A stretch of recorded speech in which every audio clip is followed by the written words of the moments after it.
My husband didn't yell, he didn't accuse, he didn't even look back. He just stood up, walked out of the room full of people. My name is Lena, and for years I believed that if you just planned something perfectly enough, you could hold a marriage together with sheer effort. I believed it so much that I poured 3 weeks of my life into planning the most flawless party imaginable. Fairy lights, fresh flowers, soft music, and a dessert table curated like a magazine spread. Every single detail mattered because I was desperate to fix something I barely understood. My husband, Jasper, had been drifting for months. Not fighting with me, not being distant in that dramatic movie sense. No, he was just gone. Gone in all the quiet ways that hurt the most. He would look at me without really seeing me. He'd listen without actually hearing a word I said. He existed beside me, but not with me. Tonight, I hoped, would finally be our turning point. For the first 2 hours of the party, it almost felt like it could be. He laughed with my coworkers, he chatted more than he had in months, and he even danced with me twice. His hands felt warm on my waist, and his smile was soft and familiar like the man I first fell in love with. I felt a flicker of hope inside my chest, a real, tangible hope, but then the shift came. It was quiet, subtle, like a storm forming behind a clear summer sky. I saw it before anyone else did. I saw the way he checked his watch when he thought no one was looking. I saw the way his jaw tightened, just slightly. And I saw the look in his eyes, distant, troubled, somewhere far, far away from me. I tried to ignore the knot forming in my chest. I tried to pretend everything was still perfect. Then came my toast. I had rehearsed it, practiced every sentence. I wanted him to feel loved. I wanted everyone in that room to feel the joy I was trying so hard to create. To family, I said, smiling at our guests. To love, to laughter, to all the moments that remind us why we choose each other. I looked right at him, but he didn't look back. He didn't smile. He didn't even lift his glass. Instead, he stood up. He turned around and he walked out, no explanation. No glance over his shoulder, nothing. The room fell into a stunned silence. I felt my throat close, my heart thudding painfully against my ribs. My face was burning with humiliation in front of everyone who mattered to me. In that single, shattering moment, the party I had built with so much love collapsed into dust. I followed him out the front door, calling his name, but he just kept walking. And for the first time in our marriage, I wondered, had my husband stopped choosing me? When I found Jasper outside, he wasn't angry. He wasn't crying, he wasn't even tense, he was just tired.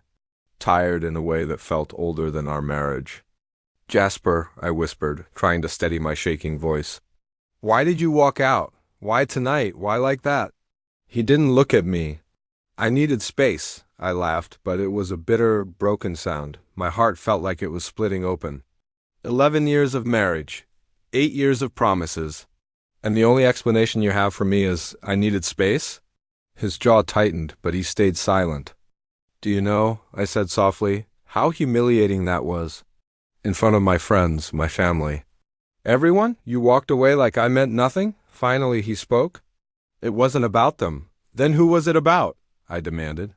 He hesitated, and that hesitation hurt more than anything he could have said. "It was about me," my breath hitched. "I've been here, Jasper, every single day, trying to fix whatever's wrong. Trying to love you through whatever you're going through. But you don't talk, you don't share, you just disappear." He opened his mouth, then closed it again, at war with himself. When he finally spoke, his voice cracked.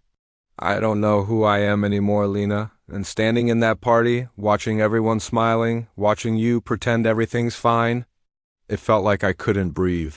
His words hit me like a slap. "Pretend?" I whispered. "Yes," he said quietly. "Pretend." I felt my knees weaken. "So you walked out instead of talking to me?" He finally met my eyes, and I saw the truth in them. "I didn't want to ruin your night. You ruined more than the night," I said, barely holding back my tears. And then something inside me changed. A clarity I didn't expect.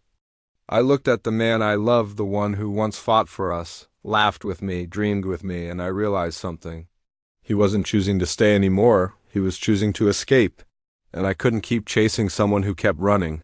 My voice softened, becoming steady and heartbreakingly calm. I am done waiting for you to come back to a marriage you've already left emotionally, he inhaled sharply. Lena. But I lifted my hand gently. No, don't say anything. Not tonight. For the first time in months, he looked shaken, as if he finally understood the weight of his silence. When I walked back into the house, the party was still going, but the magic was gone. People tried to smile. They tried to act normal. They tried not to stare. But I wasn't thinking about them anymore. I was thinking about myself. The woman who had planned every single detail tonight, hoping it would fix a marriage that needed honesty, not decorations. It needed connection, not perfection. Communication, not celebration. I realized something painfully true. I had been fighting for us alone. I was living in a marriage where only one heart was still trying. So I made a quiet decision, not out of anger, not out of revenge, but out of self-respect. I would stop waiting. I would stop chasing. I would stop fixing everything except myself. When the last guest left and the lights dimmed, I stood alone in the living room. The fairy lights were still glowing softly, like tiny reminders that not all broken nights have to end in darkness. And for the first time, I allowed myself to breathe deeply, to feel the weight leaving my chest, and to feel a quiet strength rising in its place. Because tonight wasn't just the night Jasper walked out. It was the night I walked back into myself, the night I chose honesty over illusion, the night I stopped begging for a love that wasn't being given. The night I realized I deserve someone who stands beside me, not someone who walks away in silence. And as I picked up a fallen macaron from the dessert table and smiled softly, I whispered to myself, this isn't the night everything fell apart. It's the night I finally stood up.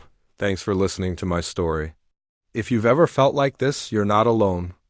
Hit that subscribe button and let's find our strength together.